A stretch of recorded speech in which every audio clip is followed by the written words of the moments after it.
The sky over the high country of northern Arizona was the color of old, cold iron. It hung low and motionless, pressing down on the ridges. Snow had been falling since dawn.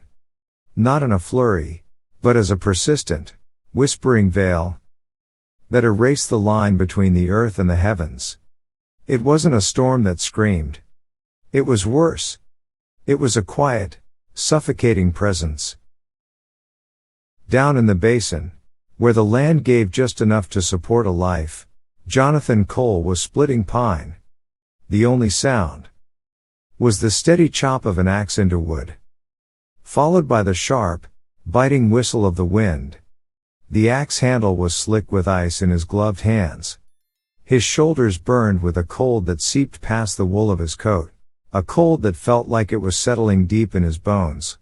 40 years he'd been on this earth, but the last decade felt like a lifetime. The war had carved lines into his face that had never left. He'd come out here to be forgotten, mostly by himself. This cabin was his fortress against the world. Weather-beaten and stubborn. A testament to solitude. He'd hammered a board over the west window 2 winters ago when a storm had cracked the glass.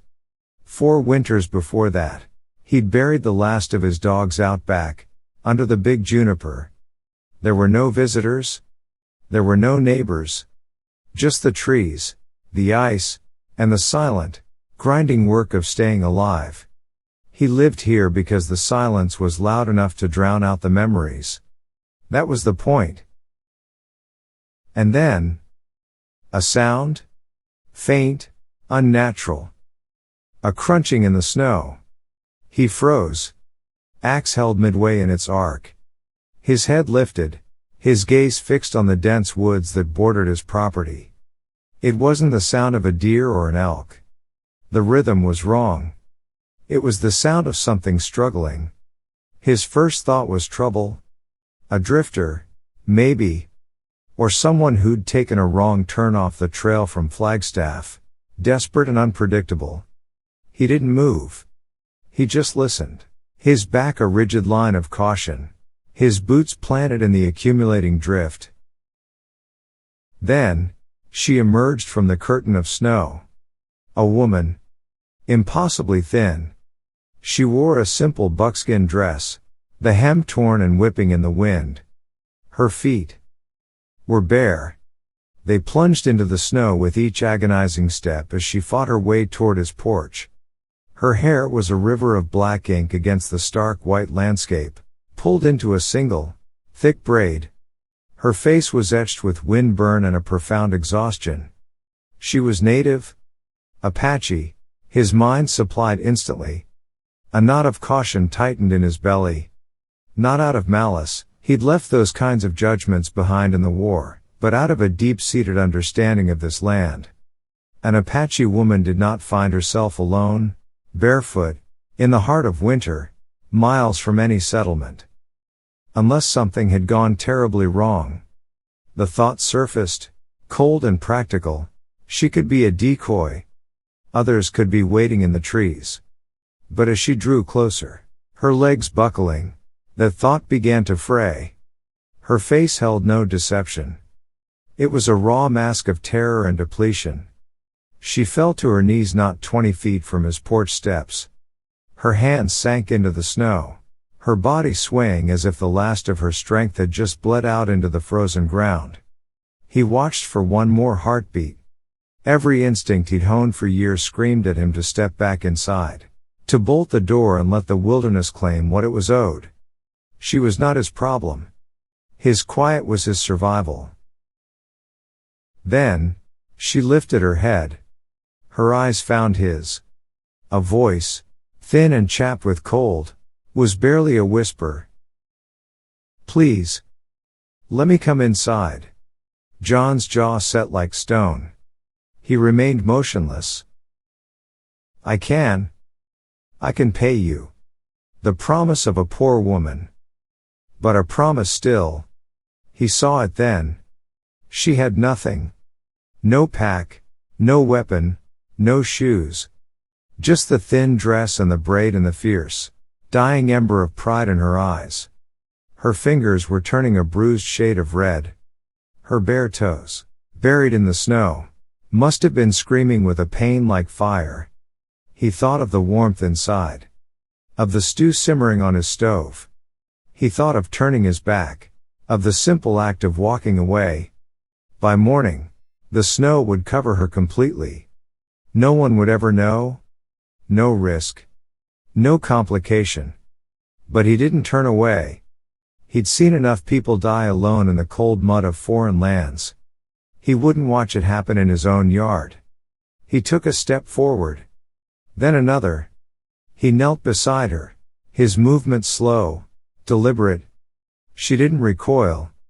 She was beyond fear now, her expression shifting to something that looked like shame. As if she was waiting for a final judgment. His voice was low, even, without emotion. "Can you stand?" She didn't answer. She only gave the slightest shake of her head, her eyes fluttering shut. He looked out at the trees one last time, at the vast, indifferent wilderness. And he made his choice. He slid one arm under her knees and the other behind her back. He lifted her. She weighed almost nothing, a bundle of cold limbs and brittle bones. Her body went rigid in his arms, but she didn't fight. She didn't speak. He carried her across the yard, his boots sinking deep. With a heavy thud, he kicked the cabin door open. The warmth of the room enveloped them both like a blanket. The air filled with the soft crackle of a steady fire. He gently set her down on the rag rug before the hearth, the warmest place in the house. For the first time in 8 years, the silence in Jonathan Cole's home had been broken. And he had no idea what was to come. The snow fell through the night, piling in silent drifts against the cabin walls. The wind pushed and probed, a restless spirit seeking entry, but the old logs held. Inside, the only sounds were the crackle and pop of the fire, a sound John fed with a steady hand. The woman had not spoken another word. She had not wept. She sat on the rug by the hearth, a thick wool blanket drawn around her, her eyes watching the flames with a dull, distant focus. At some point, exhaustion claimed her. She curled onto her side, her knees drawn to her chest, and slept. John did not move her. He simply laid another quilt beside her, in case the cold found her in her dreams. He sat at his table, eating a plate of beans and bread without tasting them. His mind circled the questions. What tribe? Why was she alone? How far could a person walk, barefoot, through that kind of cold? He knew better than most. The wilderness out here did not suffer weakness long. Yet she had made it to his door. Barely breathing, but breathing still. Around midnight, she stirred. Her eyes were open, but she didn't look at him. She stared at the fire, then at her own feet, which he had cleaned and bandaged and set near the warmth. Her lips parted, but no sound came out. "You're lucky," John said, his voice low so as not to startle her. "Another hour out there, and they'd have been gone." Her gaze shifted to him then, slow and heavy. Her voice, when it came, was a dry rasp. "I walked for 2 days." John frowned. "Without boots?" She shook her head, a small, tired motion. "They were taken. When they sent me away." He let the silence settle for a moment. He did not want to press, but he needed to understand the shape of the danger he had brought inside. "Who sent you away?" "My people." The words hung in the air, heavy as stone. He could have asked why. But the way she said it.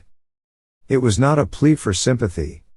It was a statement of fact, as cold and hard as the ground outside. John nodded once. "Are you hungry?" She hesitated, then gave a nod so small it was almost imperceptible. He stood, ladled beans into a bowl, and tore off a piece of bread. He set it on the hearth beside her, with a spoon. She took the bowl with hands that still trembled, and ate with a slow, deliberate purpose. Each motion was measured, taught by a life that did not permit waste. When she had finished half, she set the bowl aside. "What's your name?" he asked. "Tala." He let the name sit in the quiet room. "I'm John." She gave another small nod, her face turned back toward the fire. He watched her, and noticed what he had missed in the urgency of her arrival. The dress, though torn and stained, was not simple workwear. The stitching, the beadwork, it was ceremonial, worn for gatherings, for rituals, for status. "You were important," he said quietly. Tala's jaw tightened. Her eyes remained on the flames. "I was his wife." "The chief's." John leaned back slightly. It explained the formal dress, but not the exile. He asked the next question gently, already guessing the answer. "No children."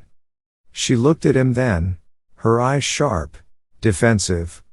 "No. Not with him." He didn't push further. He just nodded and leaned back in his chair.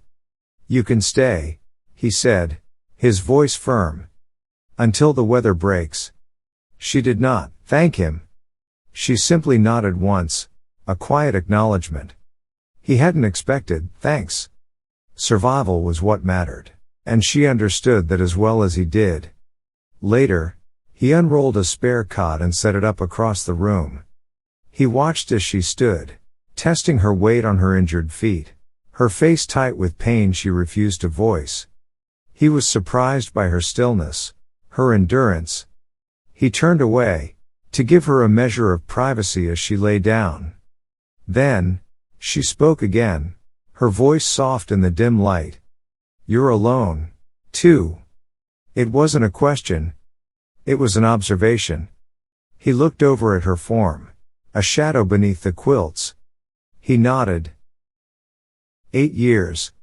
She did not ask what happened. He did not tell her. Nothing more was said. Outside, the world was a canvas of white and gray. Inside, John fed the fire one last log. The quiet stretched between them. It was not warm yet, not between them. But it was no longer cold. She was here. She was breathing. And for now, that was enough. By the fourth morning, the blizzard had broken. The world outside was still, buried under a thick crust of white. Inside the cabin, things had shifted, too. Tala no longer leaned on the furniture to move. Her limp remained, a shadow of the ordeal, but she walked on her own. She fetched kindling for the stove. She straightened the blankets on his cot without being asked. She did not speak much, but John had stopped waiting for words. He learned to read the quiet language of her movements. That afternoon, she asked for a knife. John hesitated for only a second. "What for?" "My hair," she said, her hand gesturing to the frayed end of her braid. "It is tangled with the past. I do not wish to carry it." He nodded once and handed her his small utility blade. He did not watch her do it. He went outside to clear a path to the barn. When he returned, the long, black braid lay coiled on the hearthstones like a sleeping snake. Her hair was now cut short, falling just below her shoulders. Her eyes, when she looked at him, were calmer. That evening, they worked in comfortable silence. He salted a side of venison while she peeled potatoes, her hands moving with a practiced skill that spoke of years of labor. This was not a woman who had lived a soft life. He did not ask about the chief, or the life she'd had. And she did not ask about the woman in the photographs that still sat face down on the shelf. But later, as the fire burned low, she broke the quiet. "Your wife?" she asked, her voice soft. "Did she die in this place?" John's jaw tightened. He did not look at her. "No. A fever, down in Holbrook." "My boy." He caught it, too. Tala nodded slowly. And you stayed here. After. He met her eyes then. Across the flickering light. There was nothing left down there worth staying for. The silence that followed was different. It was not empty. It was filled with a shared understanding of loss. You are not like most white men, she said finally. He did not take it as praise. It was simply a fact, stated between two people who had seen enough of the world to recognize the exceptions. The next day, as she watched him mend a broken chair, he spoke without looking up from his work. Spring is a long way off, he said. But if you stay through it, I will help you build something. She turned toward him slowly. What do you mean? A room, he said, meeting her gaze. Off the side of the cabin. So you have your own space. It does not have to be temporary. She studied his face, not with surprise, but as if measuring the weight of his words. You are offering me a place. I am offering you a choice, he said. She did not answer then. But when she lay down on her cot that night, she did not wrap herself in the blankets quite so tightly. And for the first time since she had arrived, she slept without the shadow of fear in her eyes. A week later, he retrieved a bundle from a wooden chest. His wife's old coat. It had been wrapped in oilcloth for years, untouched. It was wool-lined, patched at the elbows, but solid and warm. He placed it on the table beside her without a word. She looked at the coat, then at him. Whose was it? My wife's, he said quietly. She would have wanted someone to use it. It's just sitting, otherwise. Tala did not refuse. She picked it up gently, her hand smoothing over the worn fabric. She tried it on. It was large on her small frame, but it was warm. She nodded once. Thank you. That was all. That night, after the supper dishes were cleaned and put away, he found himself standing near her at the hearth. He did not plan it. He simply moved. He said her name, not as a question, but just to say it. Tala. She looked up at him, her face calm in the firelight. He nodded once, slowly. And then, with no hesitation, she leaned forward and kissed him. It was not a kiss of passion or of hunger. It was steady, quiet, as real and solid as the stone of the fireplace behind them. She pulled back only an inch, looked him in the eye, and spoke a promise into the small space between them. I am not leaving. And John, who had spent 8 years watching everything and everyone walk away, said softly, Good. The kiss had not changed the weather, but it had changed the air inside the cabin. A new quiet settled between them, one of ease, not caution. She no longer returned to the cot across the room. The mornings began with a shared, unspoken rhythm. They moved through the small space without assumption, but with a new gravity, a new closeness. When their hands brushed at the table, neither pulled away. They worked on the extension to the cabin side by side. The walls were framed now, a skeleton of a new life taking shape against the snow. He would hold a board steady while she hammered a nail, her movements sure and certain. He had not asked what her promise, I am not leaving, truly meant. He did not need to. She did not say things she did not mean. And neither did he. One morning, he came in from the barn to find her sitting at the table, staring down at her own hands. There was no pain in her face, no sickness. Only a deep, inward stillness. He hung his coat on its peg. What is it? She looked up at him slowly. A long moment passed. It has been weeks, she said, her voice even. I have not bled. John did not move. His eyes met hers, searching. Are you sure? Tala nodded. Yes.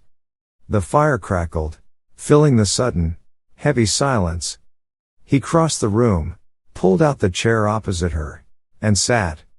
His expression was serious, not of alarm, but of intense focus. "Do you believe it is mine?" he asked, his tone careful. "I know it was not my fault before," she said softly. He breathed out slowly through his nose. She was not smiling. She was not celebrating. She was stating a truth, seeking solid ground. "Do you feel all right?" he asked. "I feel something different. Deep inside." John reached across the table and placed his hand over hers. "Then we planned for that," he said. "Together."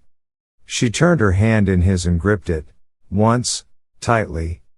They did not speak of it again that day. But in the afternoon, John began reinforcing the joints of the new room, using the best, straightest cuts of wood. He did not say it was for the baby, but she knew. And in the evenings, she began to sew scraps of soft cloth together, her stitches calm and steady in the firelight. She did not say what she was making, but he knew.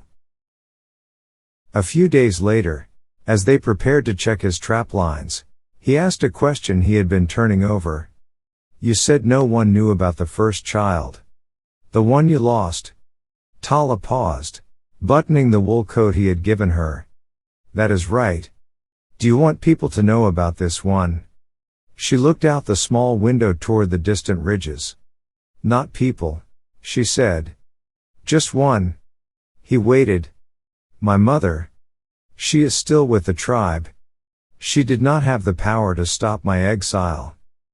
But she wept. I saw it. I only want her to know that I lived. That I did not die in the snow." John nodded slowly. "When the thaw comes, we will find a way. We will make sure she knows." Later that week, a coyote grew bold, stalking the chicken coop in the gray light of dusk. John took the rifle from the wall and shot it from the porch. A single, clean shot. Tala stood beside him as the animal went still in the snow. It was starving, John said, answering a question she had not asked. It was not hunting for sport. She looked from the coyote, to the rifle, to his face. "You have seen too much death to chase more of it." He looked at her. "Haven't you?" She nodded. "That is why I am here." That night, they lay together under the heavy quilts. The fire burned down to glowing embers. In the darkness, she whispered, "If I carry this child, it will belong to no one but me." John's voice came soft against her hair. "It will belong to both of us," he said. "And to no one else." She did not reply.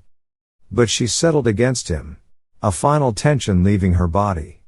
Outside, the snow began to fall again, gently this time. And for the first time in years, neither of them felt the cold.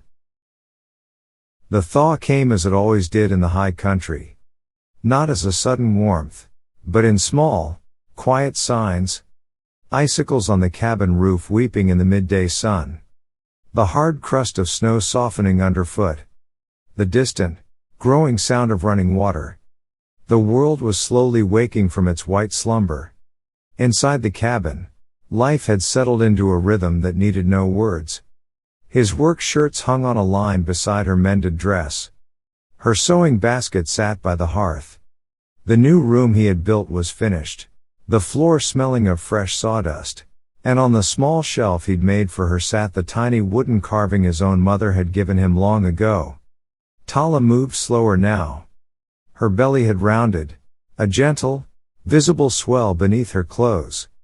He would watch her sometimes, as she stood by the open door, one hand braced on the frame, the other resting over her stomach, her face turned toward the scent of the changing season.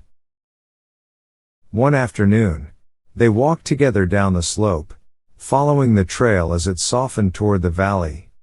He carried a small bundle, dried meat, a note Tala had carefully written, and a few silver coins. They did not go all the way to Holbrook. They stopped at a hollow stump near the fork in the trail, a place where traders sometimes left messages or goods. He placed the bundle inside. The note was for her mother. It said only that she had lived, that she was safe, and that she was not alone. When it was done, Tala did not look back. Weeks later, they returned to the same spot. The bundle was gone. In its place lay a single strip of woven cloth. A small sash, the color of deep wild berries. The ceremonial color of her former lodge. She picked it up with both hands, her fingers tracing the familiar thread. She got it, Tala whispered. John watched her closely. Is it a good sign? She nodded slowly, her eyes bright with a light he had not seen before. It means I am remembered. They walked home in a silence that felt full and complete. That evening, as the last of the winter carrots simmered in a stew, she paused, her hand pressed to her side as the child kicked within her. John rose from his chair, moved behind her, and placed his hands on her waist, supporting her weight. I've got you, he said. She leaned back into him, her head resting against his shoulder. You always do. Later, when the fire was low and the dishes were washed, she took his hand and led him to their bed. In the quiet of the room, she turned toward him. You never asked me to be your wife, she said, her voice soft. I figured I didn't need to, he replied. We already chose each other. She smiled, a small, true smile in the dim light. Still, she said. Ask me. John looked into her eyes, his own gaze steady and clear. Tala, will you be my wife? She nodded once, a slow, certain movement. I already am. The child shifted again, a flutter of life between them. John placed his hand over her belly, a gesture now as natural as breathing. This time, he said the words aloud. Our child. She covered his hand with hers and whispered back. Our family. Spring settled in for good the following week. The buds on the aspen trees turned to small, green leaves. The chickens clucked in the yard, fat and loud in the warm air.